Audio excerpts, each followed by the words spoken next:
Hello, welcome to the channel. You may not be expecting this video, as I've probably been known a little bit as the guy who hated on the Amiga Speedmasters with the Swatch collaboration, but today I'm going to be talking about how my perception on that has changed slightly over the last few days and the release of these new watches.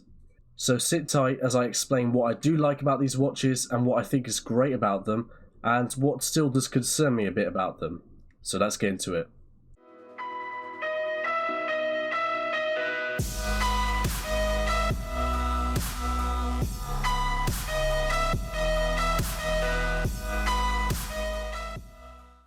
Okay, so the watches are now on the streets, anyone can now buy them. Well, sort of. The launch did go pretty terribly, I have to say.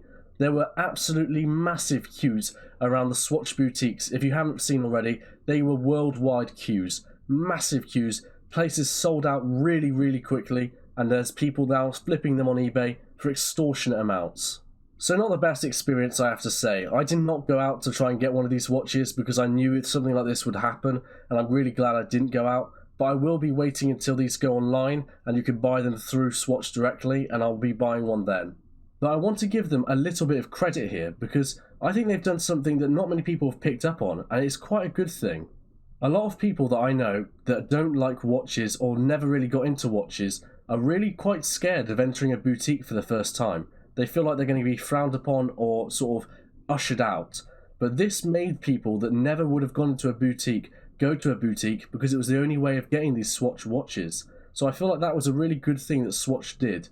Yes, they could have done this online and then people would have never had that experience. So I feel like this was a great way to get people that otherwise would never have gone into a boutique to go into a boutique, and then maybe actually more inclined to go to other boutiques in the future because of this.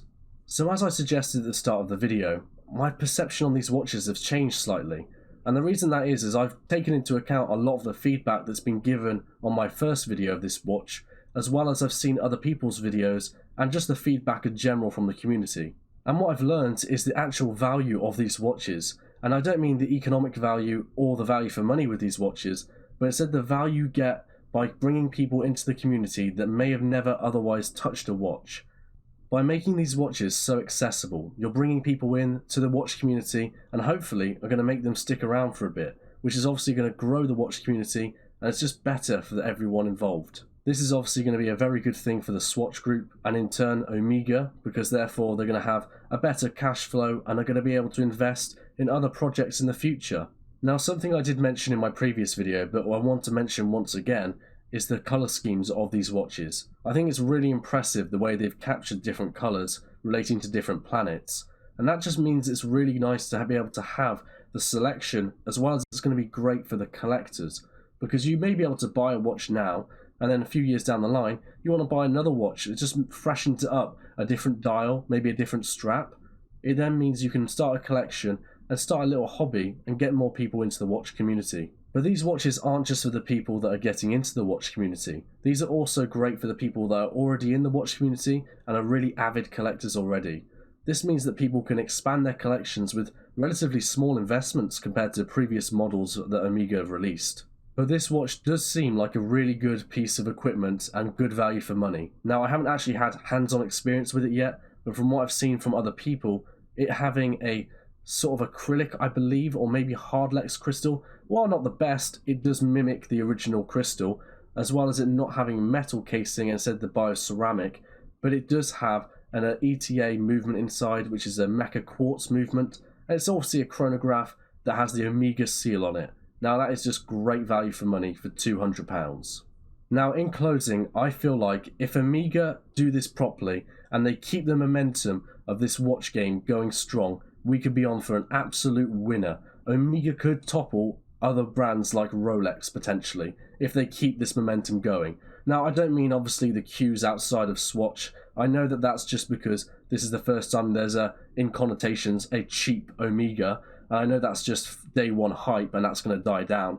What I mean is if they can keep bringing people back each year, getting more people into the community, this is going to be amazing for them.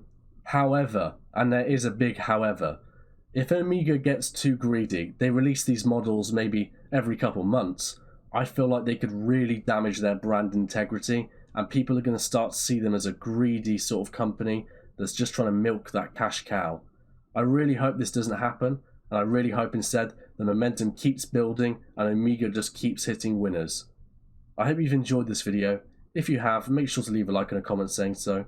But until this video, goodbye.